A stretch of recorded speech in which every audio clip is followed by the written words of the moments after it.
Hello everyone, welcome to the third night of Women in STEM. So if you're a student, we have a signing sheet over there, and we're giving away t-shirts, and then we're also giving away $100 cash tonight. All you have to do is play the spinner game over there. For playing, you get 1 ticket, and for guessing it right, you get 3 tickets. So take a chance. Tonight we have 2 very interesting speakers. One of them is Dr. Francisca Reyes, who is in the School of Business and who actually happens to be a manufacturing engineer. So that is why we asked her to come speak to us today.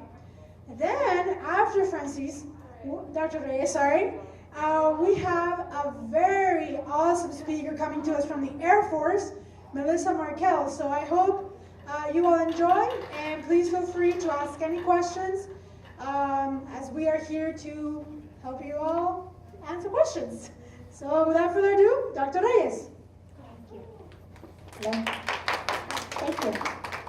Well, yes, as Lydia was pointing out, Dr. Huerta was pointing out, I am an industrial engineer. That's what I got in my bachelor's, and actually even before I graduated, I started working in a manufacturing company. And I had the pleasure of working in this field where it was a very interesting dynamic for me, starting in my senior year working in this manufacturing company and progressing in that industry. So today I'm just going to talk a little bit about the role of women in engineering. And I think it comes to me as a very, very close to my heart talking about this, because I talk to every single person that I know. I tell them about the wonderful things that women are doing in this field. The first thing that I wanted to talk to you about is that women in engineering it's a very interesting topic, also in other aspects of it, not only as engineers, because all of us are capable of doing great things, but also in terms of economics, sociology, and other aspects, because it is a very profound dynamic that we are encountering in the field. The first thing is that engineering is, even until now, a very male-dominated field. And it's not because we are not capable of doing things. Actually, since the beginning of the world, females have been able to build, design, create things, even before the term engineer was even mentioned for the first time. So yes, we have made a lot of contributions throughout history on this regard. Yes, we have a long history of remarkable women that have been considered engineers. And nowadays we have a lot of women that are making great contributions, not only to engineering, but also to society because of this. But there's also a lot of studies about why women are not getting into engineering, and it's so fascinating. One of the things it has to do with the institutional constraints. Even though universities have the responsibility now to embrace women in engineering, a lot of times it's either our own stereotypes or the stereotypes of our families or friends, or even sometimes we still go with a lot of stereotypes or gender disparities on those things that engineering is only for guys.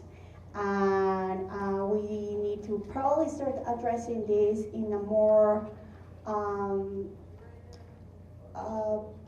profound way, where we can ask for policy changes, where we promote and encourage females since very young ages to think about STEM, think about engineering as a possibility for their future. I just wanted to put this graph over here so I could show you that yes, there's progress on certain areas of engineering. We have, like for example, a lot of females that are getting into environmental engineering. There's obviously a lot in my field, industrial engineering. There's a lot of females in chemical engineering, but there's not a lot of females in mechanical engineering. There's not a lot of females in electrical or computer engineering. You know, my sister is an electrical engineer as well. But one of the things that I just wanted to discuss briefly with you is these ideas of why females are not engineers. One of the things that I wanted to point out to you here is that, yes, we are almost the same in terms of all the other jobs. I mean, we almost have this 50-50 share of the workforce. But we are still in this disparity when it comes to STEM jobs, because we are only doing like 24% of the STEM jobs compared to the rest of the guys that are taking over 3/4 of the workforce in terms of STEM jobs. Another thing that I just wanted to point out here, and this is a very interesting graph. I somehow disagree with this graph because it shows a big wage disparity, saying that females and males get paid differently. Sometimes in my field, I see a lot of my friends that are female engineers that actually get paid either the same or more than male engineers. Please don't tell them that because they will get very upset. But actually, sometimes when it comes to high levels of engineering, we probably get paid either the same or we have more possibilities to advance to upper management than some other of our counterparts. But at least in terms of those statistics, it shows that the majority of the females get paid a little bit less than a regular male in a STEM job. So basically we're saying that if somebody gets paid, for example, 60% shorter than a regular guy. So basically if a guy gets paid $1, we get paid 84 cents. So it's still something of a conversation of how we're gonna influence policies that all of us remove that gender gap. And another thing is, like, sometimes, yes, we get paid more than the regular worker, and that is actually a fact. But even on that, we don't experience as much as a gender gap that in other fields. Another thing, and I think this is my second to last slide, and one of the things that I just wanted to mention is that compared to the jobs that the males have, the females have different composition in these fields of engineering or science or technology. It's very sad that the females are not embracing engineering that much compared to the guys, but sometimes people also have a lot of stereotypes on saying, oh, well, it's because I don't get into engineering because it's very complex, it's very difficult, and sometimes people say, oh, it requires a lot of math, it requires a lot of physics, it's very long, it's very, very complicated, and then besides all the other pressures or all the academic pressures.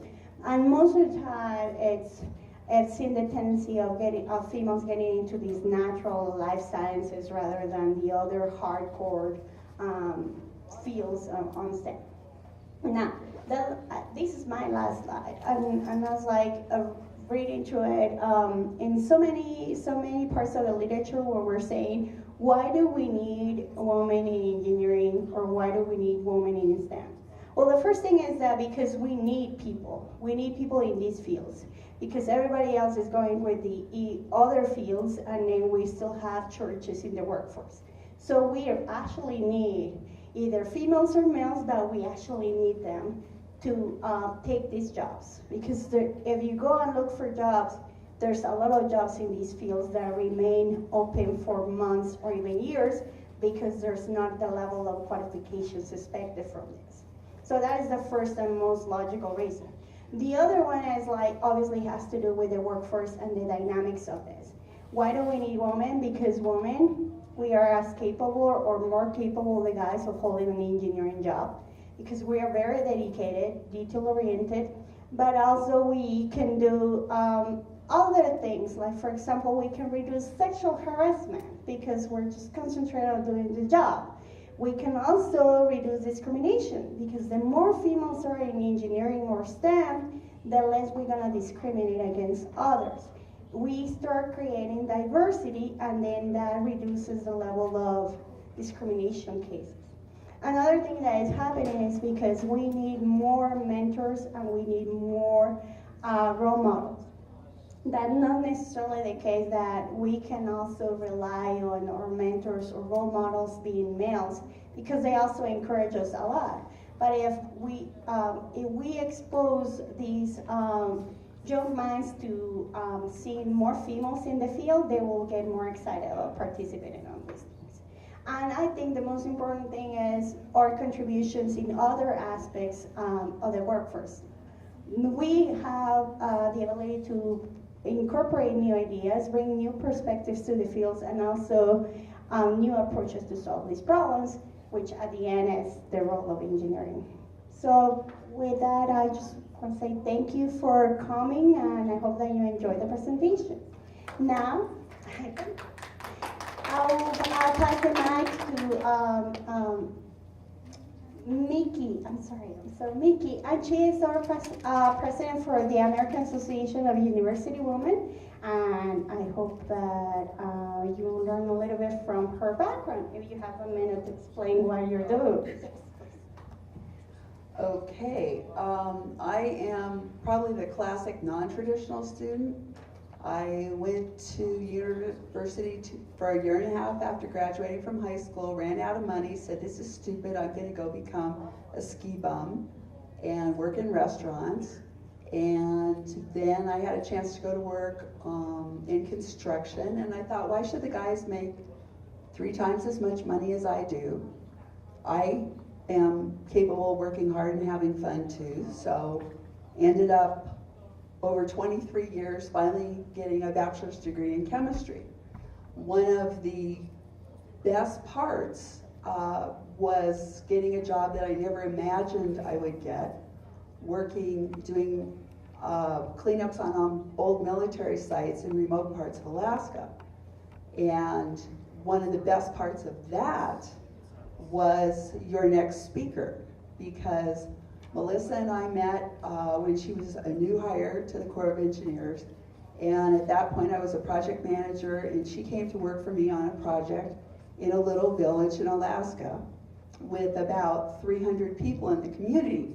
So we had a public meeting that we were setting up for, and this darling little elder came in, and she was getting her coffee and getting her spot for the meeting, and I said, oh, I would like to introduce you to our regulator, who was a woman from the state of Alaska, and I introduced myself, and I introduced my project engineer, Melissa, and she looked at me and she said, girls are running this meeting? And I said, yes, ma'am, and she said, I'm gonna like this meeting.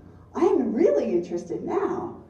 And the great thing about having more women in these fields is it's just fun. It's fun to be around people that you have things in common with, and there's no reason why we can't have the same opportunities and the same money that the guys do. There's just more than enough fun to go around, and Dr. Reyes is totally right.